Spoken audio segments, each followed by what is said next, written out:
प्रिय विद्यार्थियों, second year के लिए प्रथम प्रश्न पत्र मानव एवं आर्थिक भूगोल के अंतर्गत आज हम मानव प्रजातियों के वर्गीकरण के आधार पर विचार करेंगे। अभी तक हमने मानव प्रजातियों के अर्थ, परिभाषा, उद्भव एवं विकास पर विचार किया था।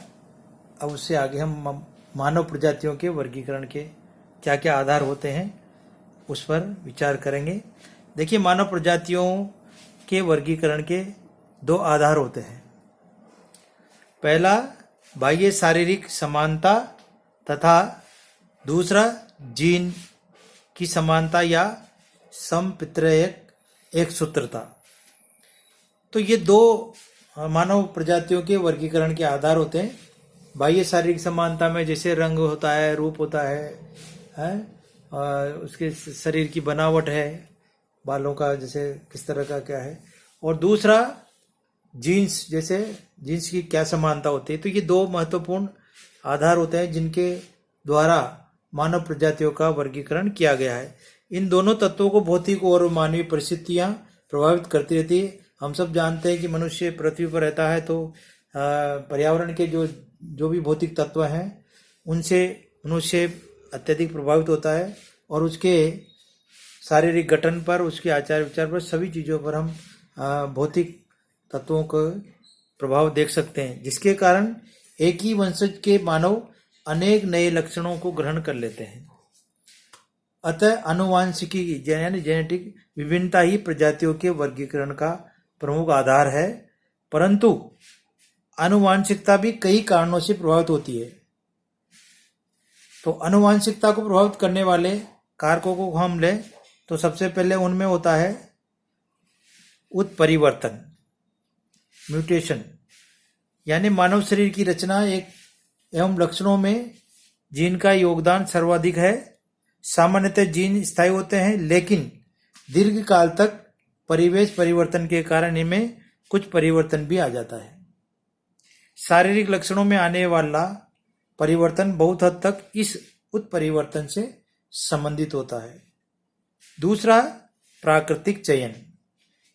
प्राकृतिक परिवेश के अनुसार जीन में सक्रियता और निष्क्रियता देखी जाती है। उदाहरण के लिए ठंडे प्रदेशों में चमड़ी का रंग गोरा या सफेद बनाए रखने वाले जीन सक्रिय रहते हैं, जबकि उष्ण कटिबंधीयों में इनके निष्क्रिय हो जाने से रंग सांवला या काला हो जाता है। तो प्रकृति का जीन की सक्रियता में निष्क्रियता में बहुत बड़ा रोल होता है, यह भी एक बहुत बड़ा कारण है। तीसरा है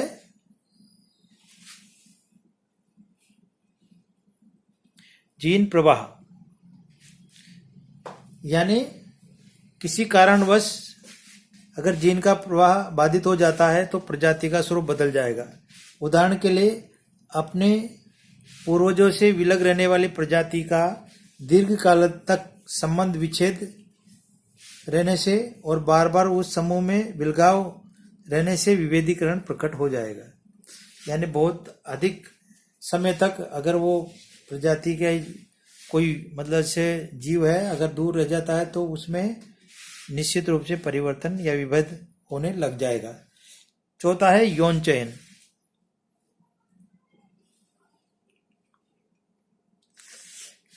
यौन चयन भी एक बहुत महत्वपूर्ण कारक है प्रजातियों के इसमें, यानी मानव अपनी मनोवृत्ति के अनुसार यौन चयन करता है। विभिन्न प्रजातियों के आपस में एक दूसरे से शारीरिक संबंध होने पर भी प्रजाति विशेष में अंतर आ जाता है। उदाहरण के लिए, यदि गोरा पुरुष गोरी स्त्री का चुनाव करें तो संतान गोरी होने के चांसेस होते हैं, किंतु यदि काला पुरुष यदि गोरी स्त्री के विवाह करे तो उत्पन्न संतान की त्वचा का रंग भी परिवर्तित होगा। इसी प्रकार से उल्टा, यदि मतलब गोरा पुरुष है और स्त्री काली है तो भी संतान का रंग परिवर्तित होने के पूरे चांसेस होते हैं। पांचवा कारण है प्रजातिगत मिश्रण। विभिन्न प्रजातियों के मिश्रण के कारण दूसरी प्रजाति का आविर्भाव होता है।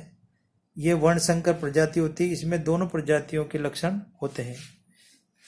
तो इन कारणों से मानव शरीर के बाह्य लक्षण और आनुवंशिक में अंतर आ जाता है, जिसके आधार पर समान गुण वाले समूह को एक प्रजाति के रूप में इंगित किया जाता है, जैसे निग्रो, मंगोल, निग्रोटो, काकेशियन आदि। इन प्रजातियों की विभेदीकरण में बाह्य शारीरिक समानता सबसे सरल और ग्राह्य आधार होती है।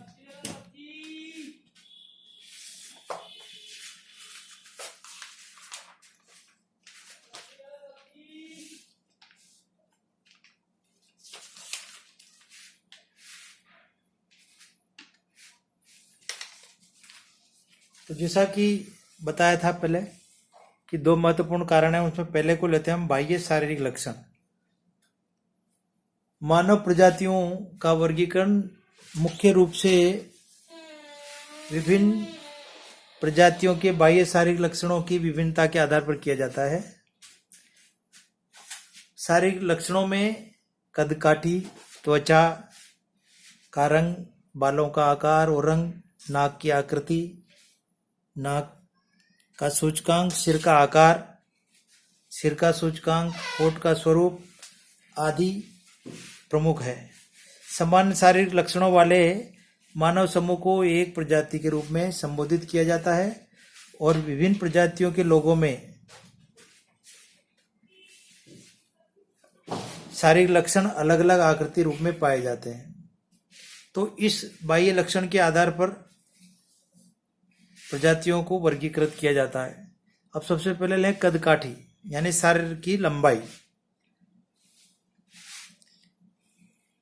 तो शरीर की जो लंबाई है प्रजाति विभेदीकरण का बहुत सरल साधन है। विभिन्न प्रजातियों में शरीर की लंबाई भी अलग अलग होती है। ऐसा विश्वास किया जाता है कि नाटे लोग प्रारंभिक प्रजातियों में और लंबे लोग विकसित प्रजातियों में पाए जाते हैं। लेकिन पौष्टिक भोजन कद के निर्धारण का एक महत्वपूर्ण तथ्य होता है। मुख्य रूप से शरीर के कद पर जलवायु, वंशानुगत गुण, अवस्था, स्वास्थ्य एवं भोजन आदि कारकों का सर्वाधिक प्रभाव पड़ता है। सामान्यतः मानव शरीर की लंबाई 142 से 181 सेंटीमीटर के मध्य पाई जाती है। हेडन ने मानव शरीर की लंबाई को 5 भागों में बांटा है। पहला 146 से कम, इसको कहते हैं बहुत छोटा कद। 146 से 156 सेंटीमीटर, ये कहलाता है छोटा कद। और 156 से 165 सेंटीमीटर ये मध्यम कद कहलाता है।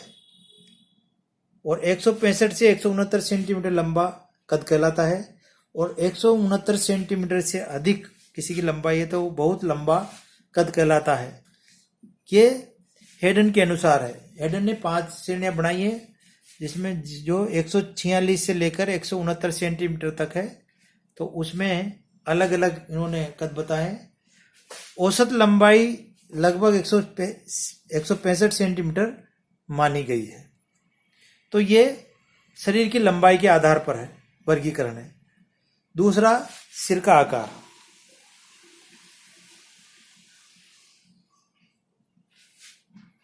मानव शरीर के लक्षणों में सिर का आकार प्रकार प्रारंभ से ही प्रजाति वर्गीकरण का एक महत्वपूर्ण आधार रहा है। सिर की परिधि, ऊंचाई और जबड़ों की बनावट के आधार पर प्रजातियों की पहचान सरल और सुबोध मानी गई है। सिर के आकार को 2 विधियों से नापा जाता है।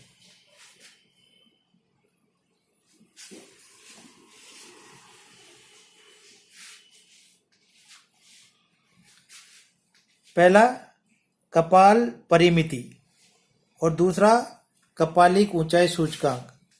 तो सिर की परिमिति को आकलित करने के लिए सिर की चौड़ाई में 100 से गुणा करके और लंबाई से भाग देकर प्राप्त करते हैं।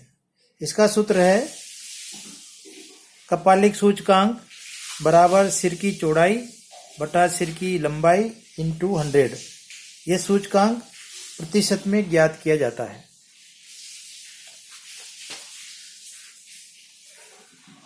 कोबर ने मानवीय सिर को 3 भागों में वर्गीकृत किया है। 77 से कम लंबा सिर, 77 से 81 सेंटीमीटर मध्यम सिर और 81 से अधिक चौड़ा सिर से अधिक होता है तो वो चौड़ा सिर कहलाता है। कपाल की ऊंचाई और झुकाव के आधार पर हिटसी, मेसो और प्लेटो वर्गों में बांटा जाता है।